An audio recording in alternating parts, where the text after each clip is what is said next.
Double nœud, un nœud double. Les éléments de base de la frivolité sont le nœud et le picot. Aujourd'hui, on va voir ce que c'est le nœud de la frivolité. Le nœud frivolité est aussi appelé double nœud ou nœud double. Tout l'ouvrage, que ce soit des anneaux ou des arceaux, représente une série de doubles nœuds successifs. Un nœud double est composé de deux nœuds réalisés séparément. Un nœud en droit, un nœud envers. Le premier est vers la droite et le deuxième est vers la gauche. Les nœuds doubles doivent bien représenter deux jambes et un chapeau. Ils ressemblent beaucoup aux nœuds tête d'alouette utilisés largement depuis le 1er siècle. Après avoir rempli la navette de la quantité de fil nécessaire, on forme avec la main gauche le fil de support des nœuds, qu'on appelle aussi le fil support ou le fil de la main gauche, etc. Il peut être un cercle pour réaliser des anneaux ou tout droit pour des arceaux. On tient le bout du fil entre le pouce et l'index de la main gauche. On prend le fil avec la main droite, puis pour réaliser un anneau, on fait passer le fil par-dessus les 3 doigts de la main gauche. On le ramène vers le pouce et on croise et bloque les 2 fils entre les doigts. Pour faire un arceau, on fait passer le fil au-dessus du majeur et de l'annulaire de la main gauche et on fixe le fil en l'enroulant plusieurs fois autour de l'auriculaire ou autour de l'annulaire gauche ou autour les deux si le fil est trop glissant comme le mien. Comme je voudrais démontrer la réalisation du nœud double de la meilleure façon, je vais utiliser 2 fils de couleurs différentes pour chaque main, donc 2 navettes. Lorsqu'on travaille avec 2 navettes, on lie les bouts des 2 fils. Je fixe le fil comme pour la réalisation d'un arceau. L'un des fils passe sur le 3e doigt de la main gauche, s'enroule autour de l'auriculaire ou l'annulaire de l'auriculaire comme mon fil est trop glissant, sinon 2 tours sur l'auriculaire suffirait, et la navette tombe librement. Il faut écarter l'index et le majeur de la main gauche pour former l'espace de travail où on fera passer la navette avec la main droite. Le fil doit être bien tendu entre l'index et l'auriculaire. Le majeur et l'annulaire servent à gérer la tension du fil de support en se refermant et en s'écartant légèrement. C'est le fil de support. Voici la place occupée par chaque doigt, le majeur étant le doigt le plus élevé. Le fil doit être bien tendu. La navette passera entre l'index et le majeur. Ainsi est formé le support autour duquel seront travaillés les nœuds. On fera passer la navette avec la main droite. Ensuite, on prend la navette entre l'index et le pouce de la main droite à 20-25 cm de la main gauche. Il faut toujours tenir la navette dans le même sens avec le fil sortant vers la droite en bas de la navette. Le fil se trouve à l'intérieur de la main. Pour former le premier demi-nœud ou le nœud en droit, il faut que la navette passe au-dessous du fil de la main droite. Pour cela, soit on le passe autour de l'auriculaire de la main droite, soit on relève le fil avec le majeur et l'annulaire de la main droite en l'écartant pour que la navette puisse passer au-dessous. Soit on enroule le fil autour de la main droite avec un mouvement ressemblant à celui de la danse orientale.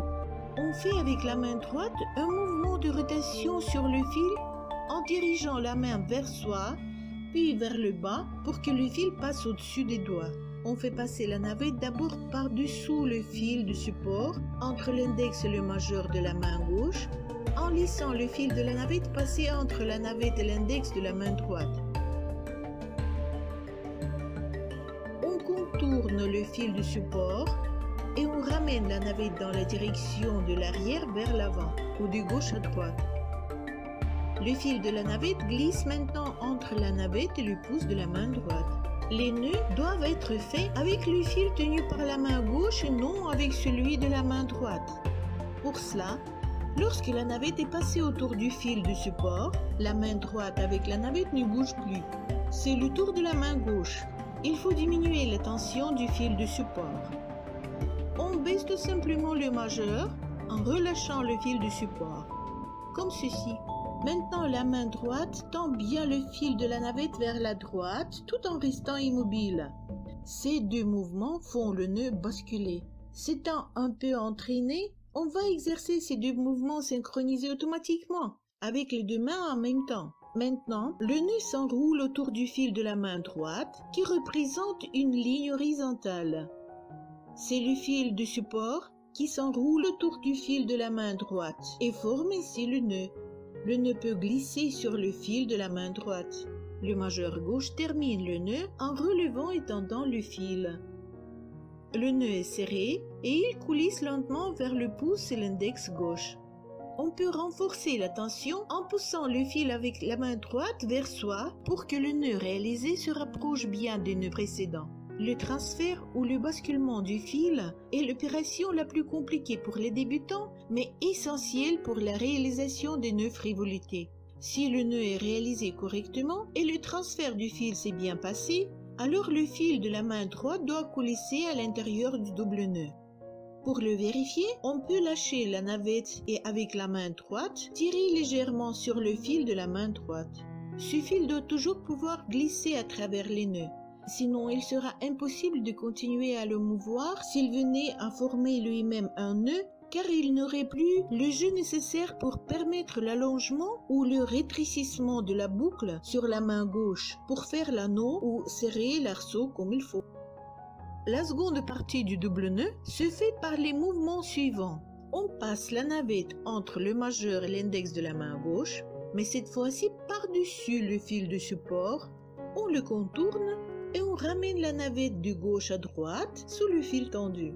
La main droite saisit la navette devant la boucle libre et s'arrête jusqu'à ce que la main gauche détende le fil en abaissant le majeur et en relâchant le fil. La main droite tend le fil en tirant légèrement sur la navette. Le nœud se transfère. Le majeur gauche se relève en tendant le fil et serre ainsi le nœud envers. C'est la deuxième moitié du double nœud. Et on recommence. Premier demi-nœud, le nœud envers, transfert.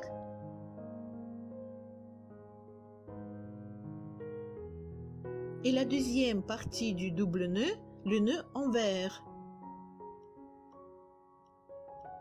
Le deuxième transfert. Il faut coller les nœuds le plus possible au précédent. Voici le deuxième double nœud. Encore. Pensez à toujours bien maintenir le double nœud précédent entre le pouce et l'index.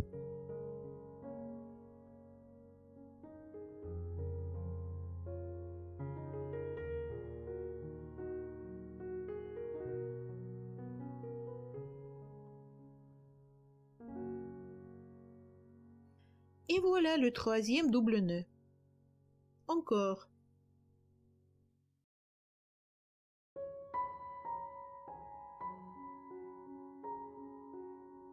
Maintenant plus vite. On déroule le fil au fur et à mesure, en fonction des besoins du travail.